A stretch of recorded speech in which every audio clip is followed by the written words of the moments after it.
Hello everyone, my name is Jennifer Roberts and this is my informative speech on spinal cord injuries.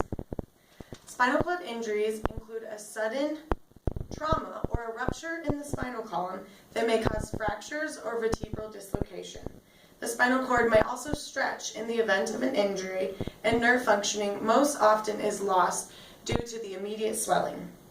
The swelling may also cut off blood flow to the very important tissues surrounding the vertebral column and your spinal column. You have 7 cervical spinal discs, 12 thoracic, and 5 lumbar, as well as a fused sacrum, which is also known as your butt bone. The size and the severity then determine whether or not it is a traumatic spinal cord injury, also known as an SCI. My cousin is a 20-year-old male who was recently involved in a horrific car accident.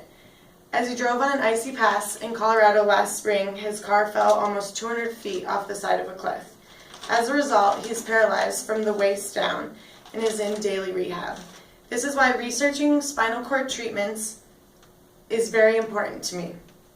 Since more than 250,000 Americans are living with an SCI and around $3 billion is spent a year on treatments and rehabilitation, hopefully through the current research being done, we can limit suffering and make patients with a spinal cord injury more comfortable in their daily life. Currently, rehabbing is the most prominent treatment for an SCI. Doctors and patients together create a care plan that should hopefully lead to a new normal daily routine. Skill building activities include rebuilding arm and muscle strength, leg strength as well, or in the event of a paralysis, patients will have to learn an entirely new form of mobility, which may include a wheelchair, leg braces, or crutches. Physical therapy is geared toward muscle strengthening, while occupational therapy helps with fine motor skills for activities of daily living. With that being said, my focus is the 3 forms of research currently being done to treat traumatic SCIs. The first strategy of research for an SCI is neuroprotection. Researchers want to reduce inflammation in the spinal column near the injury site to increase blood flow, help with nerve signaling, and reduce cell death. Steroid drugs are supposed to help by improving motor function, but the FDA has not approved steroid therapy due to the extensive side effects. So researchers have turned to erythropoietin, a hormone released from kidneys to promote red blood cell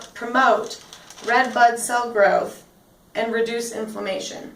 The National Institute of Neurological Disorders reveals while they are still in the preclinical trials of steroid drugs, some animal studies have been done with results still in conflicting categories.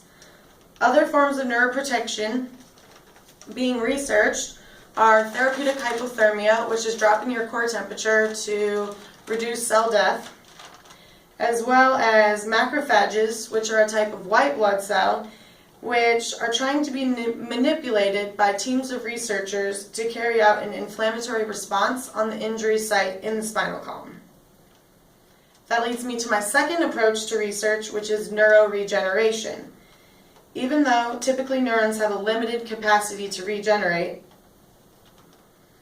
this means that when nerve cells are injured after an SCI, chemical reactions within the uninjured cells are also reduced, which will then lead to cell death. And without these synapses taking place, cell death. Basically, researchers are asking this question: can the spinal cord be rebuilt? 2 approaches are the main focus of spinal cord regeneration. Anti-inflammatory drugs with a combination of other pain medications are in 3 clinical trials showing axonal regeneration. Simply, these inflammatory drugs, anti-inflammatory drugs, can be as simple as ibuprofen. Another form of regeneration is antibodies, which have been shown to target foreign proteins, and monoclonal antibodies that are made in a lab are being tested to prove the efficiency of nerve fiber regeneration. Neuroregeneration research is summed up into 4 parts by the Mayo Clinic, which is to protect living cells, replace the dead, stimulate axonal growth, and to retrain the neural circuits to get back to normal bodily functions. A final research study is cell replacement, which is controversial due to possible consequences of using stem cells. Chemical signals tell a stem cell what to do, but researchers are still unsure of how to internally and externally manipulate the cells to create proper cell growth. A variety of cells are being tested to help restore function in the spinal injury site. These cells include nasal olfactory cells, which are inside your nose, as well as bone marrow stromal cells, which are inside the marrow of any given bone in your body.